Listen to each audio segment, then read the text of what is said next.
Guys, we are back. The red light is on, and I'm with still undefeated underneath that UFC banner, the star of UFC 289 in Vancouver, my man, the proper Michael Malott. Mike, what's up, brother? What's going on, David? How you doing, buddy? Man, doing good, man. Living the dream, really are. We're on fire over here in Fight Bananas Land. Not as hot as you, but we're trying to get the thing done. I got a long list for you. To be really honest, I got so much going on in MMA world. But let's start right there. A couple weeks ago, UFC 289. If I can be honest, the card, you are the featured fight. There's two fights above you. Charles Oliveira, who's a freaking mega superstar right now, and then Amanda Nunes, the greatest female ever, who retired after her fight. Maybe the UFC knew something of it. But after that, it's you. Right. I felt watching it from afar and all the buzz going into it. They put a lot of stuff on your plate, making you the featured fight. Just hit me on that of, did it feel amazing that you're in Vancouver, homeland, all that stuff, and you had a big spot, the featured fight on a pay-per-view? Yeah, man, it was amazing. I just being able to fight in the UFC at home in Canada was absolutely incredible. You know, I'd never been to Vancouver before, so it's not like Vancouver itself was my home, but right.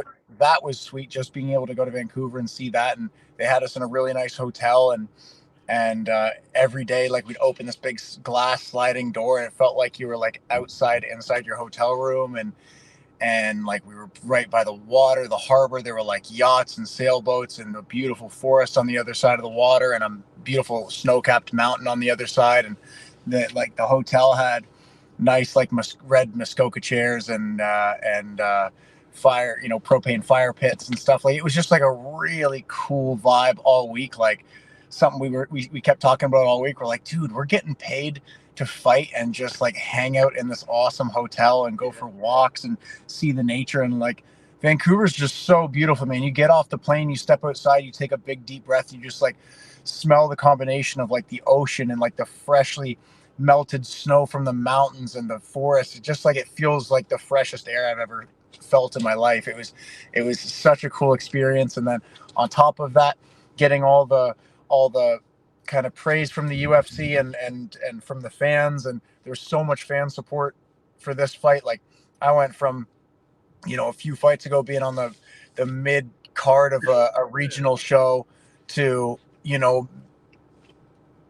a premium slot on a UFC pay-per-view, and showing up to, the press conference. And, I know the UFC was pushing me, but like, I don't know what I don't know how many people are interested in or following my career, and like going to the press conference and having people like chanting my name. I'm like, dude, Charles Oliveira is sitting like right here. Amanda Nunes is sitting right here. You guys are chanting for me. Like, this is so sick, dude. Yeah. It was just like a really fun time. Like, my coaches really were on me about like, hey man, there's a lot going on this week, but just soak it all up and appreciate it, man. Like, I had a lot of media obligations, and I wanted to show up in that way for the fans. I obviously wanted to show up in the fight for the fans and kill it for those guys and for myself. But at the end of the day, I was like, just be present, man. Be present. Enjoy what you've got going on. Like, you're here for a reason. Like, you got this slot.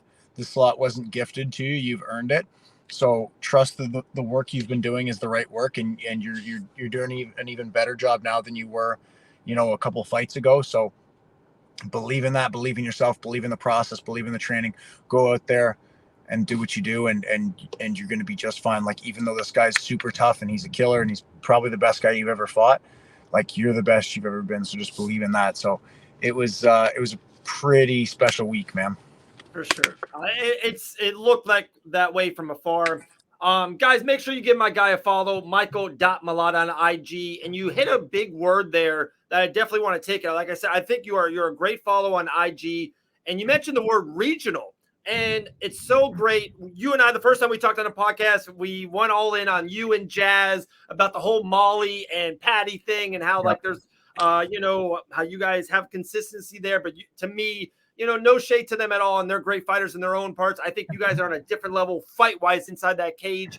And now you both seems like are getting a lot of that outside the cage. But I love how, always following you on socials, you're always promoting and pushing other teammates and fighters, and even if it's on regional shows in Canada or even pro shows and other teammates and stuff. And it's just great seeing that from afar. Where does that come from? Where does that, I don't want to say the word balance, but you have a great, it looks like a team camaraderie and kinship with a lot of your teammates. And it's great from a guy in MMA media to see that from you as, a budding superstar. Thank you. I mean, that's always been something that's important to me, is like having a good team. I grew up playing hockey in Canada, and like teams have always been like important to me. Like that was one of the reasons I went to Alpha Males. It seems like a really good team environment, not just like a gym where pros trained. And then seeing that trickle down from the top guys at those at Alpha Male, when guys were fighting on regional circuits, Uriah Faber's sharing their pictures and sharing their weigh-ins and wishing them good luck. And, especially when I first got there, the high ups, when I got there, the Joseph Benavidez, the Chad Mendez, the Lance Palmers, all those guys were, sharing and showing love for the up and coming fighters and the Danny Castillos. And then, when those guys started either moving away or retiring or moving on in their careers, it was like the next generation of the Feelys and the Garbrandts and the Holdsworths and all these guys then bringing up the kind of the youngest generation. And now I feel like I'm kind of in that place in Canada where it's like 15 minutes ago I was some young kid with potential, and now it's like, oh shit, I'm 31, I'm not that young anymore. And now I'm like, I'm in it. It's not like it'll happen someday, like it's happening now. I'm in this right now. And the young kids, the Siri Sadiz, the Vinny Diaz, the Tishays, the all the up and coming kids, it's like I'm the like kind of guy who's there now, and they're like, I want to be there, I want to be in the UFC. And so one, I want my guys to get the recognition they deserve. Like I have some killers that I train with, and I want them to feel confident going into fights, and I want them to get eyes on them. I want them to have eyes on their fights, and I want them to be in my position as well. Like I want to bring my guys with me. And it feels good, like being on the other side. I remember when Faber and all those guys would share like Mike Malott's fighting this weekend, wish him good luck, and share a post or a picture. I was like, oh hell yeah, man! Like Uriah Faber's sharing my fight. Like, this guy's Chad Mendez is sharing something about my fight. Like this is sick, man. Like I've been a big fan of these guys for a long time. So to like have a guy who's in the position you want to be in, like show you some recognition, from speaking from experience, meant a lot to me. And it's like, of course I want to pass that down. And our teams in Canada are really good at sticking together and showing each other love and being there for one another. Like, a great example is Xavier Nash, like just had a 5-round fight, and I wasn't at the gym because I was still, out of town, but apparently he was like right back in the gym the next week helping Anthony Romero get ready for his PFL fight. Like our guys are always there for each other. Like obviously part of it was him probably wanting to push himself, but he's there as like a teammate, as a team guy, as my buddy Chris Gray would say. He's a team guy. He's showing up every week. We're all showing up for each other. Like I messaged Aaron Jeffrey fight week because he's one of my main training partners, and he's just a big horse, man, just strong as hell and hard to control. And every time I train with him, I'm like, okay, I'm in for it today. Okay, all right. And I was like, all right, he's got a big fight coming up. Yeah, him versus Rasta, that's a great fight. That's a great fight. That's a great fight, yeah, for sure. But I'm like, okay, a bunch of the other welterweights are fighting like the next weekend, so they won't be sparring. I'm like, shit, I guess the week after my fight, I guess I'm sparring with Aaron. Like, god damn it, like that's the last thing I want to be doing. And then I saw him post like the GPS map of him going down to Florida. I'm like, dude, how long are you going for? He's like, oh, I'm just going down for a month. I'm like, thank God. Like the last thing I wanted to do after my fist fight in a cage in the UFC that I've been like peaking for is like come back the next week and have gym wars with Aaron Jeffrey. I'm like, fuck, man, I don't want to do that at all, but I will because he's there for me when I need him. Like, all right, I'll be there for him. But seeing that he's down in Florida for a couple weeks, I was like, oh, thank God, man. That was not what I wanted to do at all. So thanks for leaving town for a couple weeks, bud. Appreciate you. Yeah, the Kill Clip boys are probably they're taking the beatings for you. Yeah, exactly. All right, so I know I don't want to beat this to death, and it's one of those things I almost don't want to talk about the walkout and the people falling from the side. I watched you on Ariel, I watched you on different podcasts, and I think you communicated that enough, right? one thing I saw, and maybe if you talked about this, I would maybe even love another story. Man, I loved it. It gave me goosebumps. I'm in a Florida American guy, and you were outside about to go on the bus, and they were singing the national anthem, the Canadian national anthem to you. Like, I was getting goosebumps, Mike, from afar. I live in Daytona Beach, Florida, and that was awesome. So I almost, if you haven't gave that story enough, cred, that one, or if there's even another story that you're like, you were there for 3-4 days. You even talked about, being sitting right next to Oliveira and they're chanting your name. Is there something else that week that, we all know the walkout story and maybe even the national anthem story is getting a lot of buzz. Is there another story that you're like, Dave, this was incredible. Like, this is a forever moment. I was here and it's not getting enough plumb because everyone's talking about that damn walkout. Everyone is. The national anthem one was pretty damn cool, man. Amazing. Like, first off, we were walking back waiting for the shuttle, and they're like, no, you got to wait here. And there was a bunch of fans waiting by the gate where the shuttles come in. They started cheering when I walked out. I was like, oh, dude, this is sick. Like, that, just feeling that, like, just walking out into a room and having, like, 200 people cheering for you that are, like, just waiting to see if they can see any of the fighters. And they started chanting, Mikey. And I was like, that's awesome. And then somebody just started singing the national anthem, like, right as the bus started coming in. And then everybody got into it and everybody was singing it. And they're like, all right, on the shuttle. I'm like, absolutely not. My mental coach, Danny Patterson, was standing behind me. He's like, you go when you're ready. I was like, I'm not leaving until we finish this. Like, if they're going to keep going, I'm going to stick around. And that just, like, that had me ready to go fight again. Like, I was so touched by that, like, and so inspired that just, we got to do this at home. That clearly the night meant so much to so many fans. And yeah, I mean, I got super emotional heading onto the bus. I walk on the bus and Megan O'Leary's sitting there and she's like, dude, are you okay? Are you crying? I was like, yeah, I'm crying. And I know her from Alpha Male, right? Because she's married to Joseph Benavidez, one of my old teammates from Alpha Male. So we've been friends for years. I've known her for a long time. So way before I got to the UFC. So she's like, oh my God, are you okay? I'm like, no, they're good tears. And she's like, oh, I should have expected it. She's like, you cry after all your fights. And we're just joking. It's like, yeah, man, that's how I fight, man. That's a Mike Malott fight. It's fireworks followed by waterworks, bud. That's the way I handle business. That was a great post, by the way. Fireworks followed by waterworks. Very cool. Yeah. Couple in the now MMA stuff we'll get into. Last kind of question with the past couple of weeks. I've known with talking with multiple fighters about this, especially you. I thought about this, especially with you, with kind of fighting in Canada and on a features fight in the pay-per-view, and probably honestly being one of the highest highs of your life, maybe the greatest night of your life so far, and all that coming to be. I always hear there's this depression, there's this drop off when you get back on a Tuesday and you got to do laundry in your own home and you got to go back to the gym and start doing sit-ups and so on and so on. And there is no permanent black marker on another fight date. There is a rumor, another card at the end of the year in Canada. And you already talked about that as well. But was it hard to kind of, I hate to say this, just become Michael Malott again and just go through a Tuesday and a Wednesday or a Thursday? Or are you still, riding a high, if so say? Hell no, it isn't hard. Number one, I was still riding a high all pretty much last week. But I don't know what people are talking about. They're like, oh yeah, then you just have to go back to doing laundry. Like, the first load of laundry I did was the best load of laundry I've ever done in my life. That first coffee I have sitting in my backyard is the best coffee I've ever tasted. I'm like, man, I've never heard the birds so chirping so loud. The sun's never shined so bright. I'm just sitting back, kicking back, relaxing. No alarm in the morning. I'm sleeping in.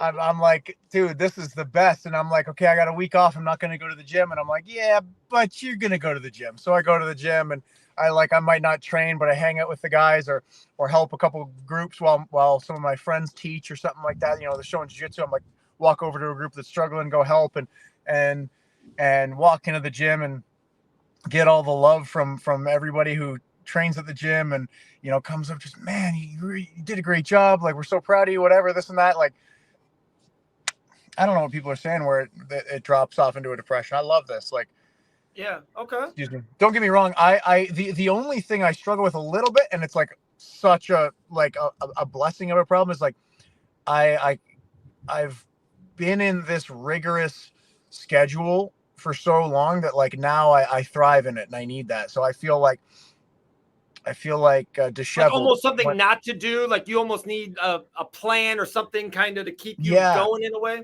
Yeah, so that's why I've done so many podcasts in the last like week and a half, right? Is like I need something to do, and I'm buying a house right now. My fiance and I are getting our house next week, so we're moving in together. So there are like other things that are going on, and Andre Feely's got a fight coming up, so I've been studying Nathaniel Wood with him and Great watching fight as Feely well. sparring and stuff. Great fight, yeah, another great fight. And then I've got Unified MMA tomorrow is a hot, like probably the best promotion in Canada as far as like Sure.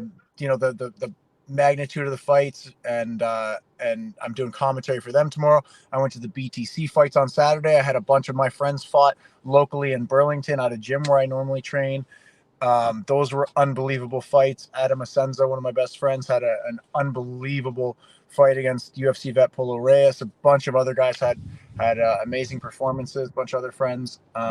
So I'm staying busy, but I don't have like a rigorous schedule, and it's like everything's super inconsistent. Where like some days I'm up at 6 to do something, and then I'm staying up all day, and then the next day I'm sleeping until noon, and I'm going to bed at 9 p.m. or 2 a.m. or this or that. So it's just like, and I don't sleep the day after a fight. Like the night after the fight, I didn't sleep, so I just like stayed up for whatever 48 hours or whatever it was. Maybe not 48 hours, but whatever it is, 36 hours or whatever before going back to sleep.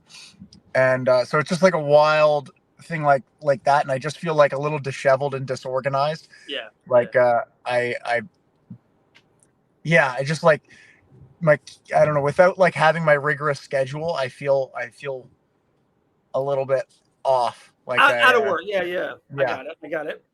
I didn't mean to. I stood up one of my friends. He's a photographer. One of my actually probably like my first friend. We met when we were like 3. My buddy Chris May.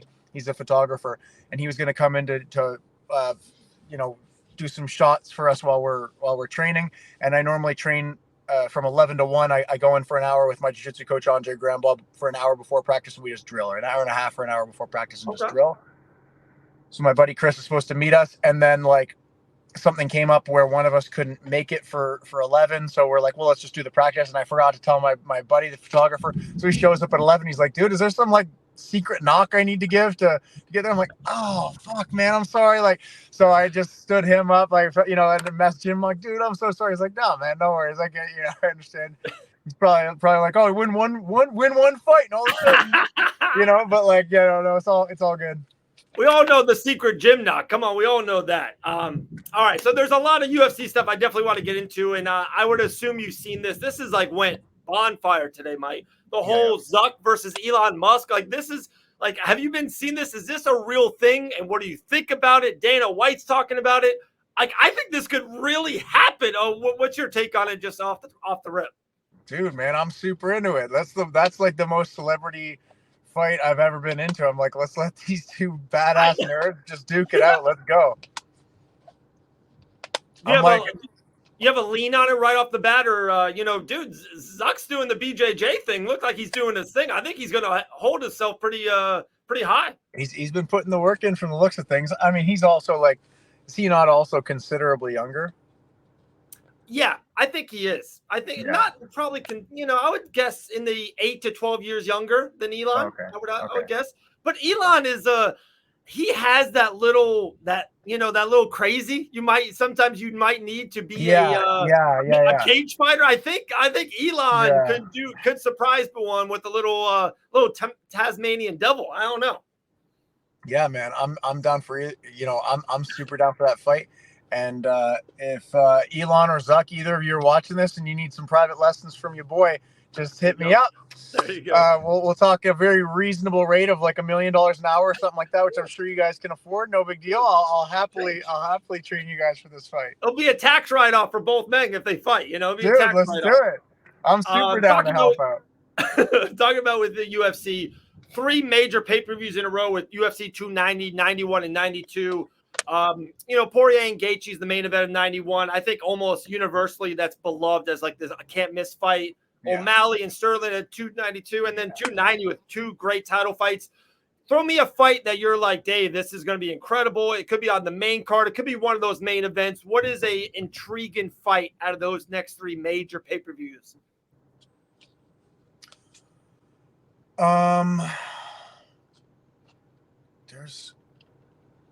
There was some other fight that I remember being on a prelim that I was like shocked it wasn't on like a main card. It was kind of like the card I was on, like Imavov and Chris Curtis being on the prelims. I was like, how is this fight on the prelims? Like, that's like a fight night main event, or like a fight night very least co-main event.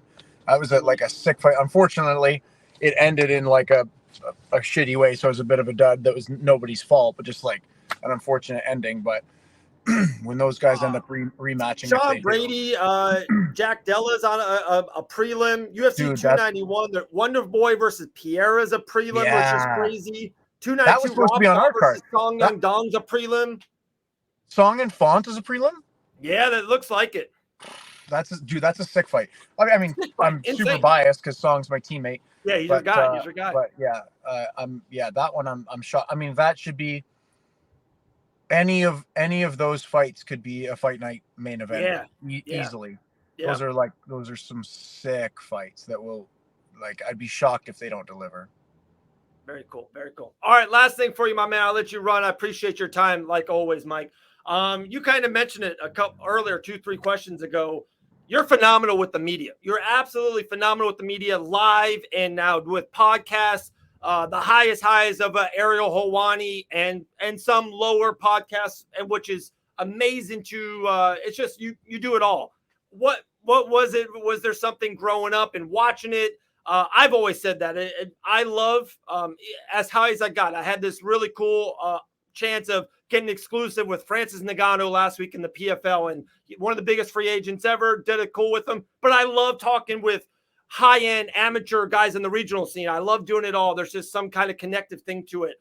Why do you think you're so dang good with the media and with podcasts?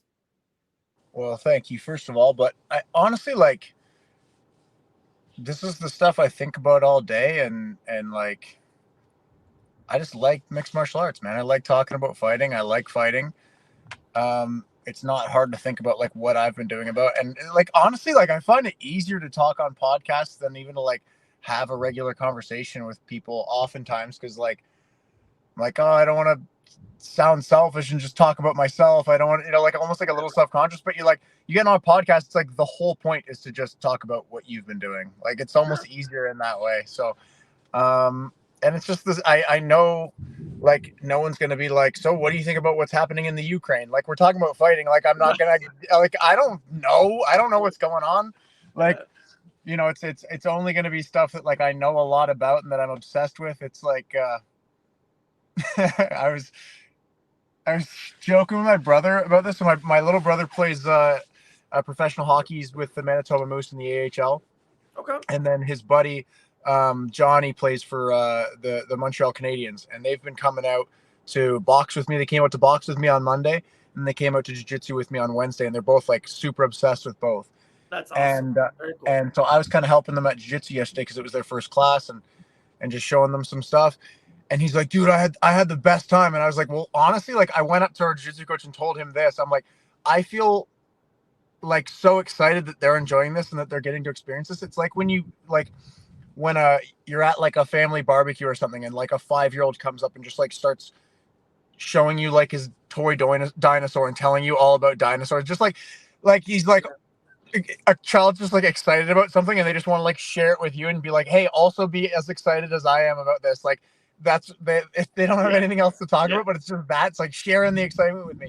And that's like how I felt with my brother being there, like doing triangles and learning chokes. I'm like, hell yeah, man, I love this. I've been doing this for 20 years and now you're doing this. Like, isn't this sick? He's like, yeah, man, that was pretty like 10 out of 10.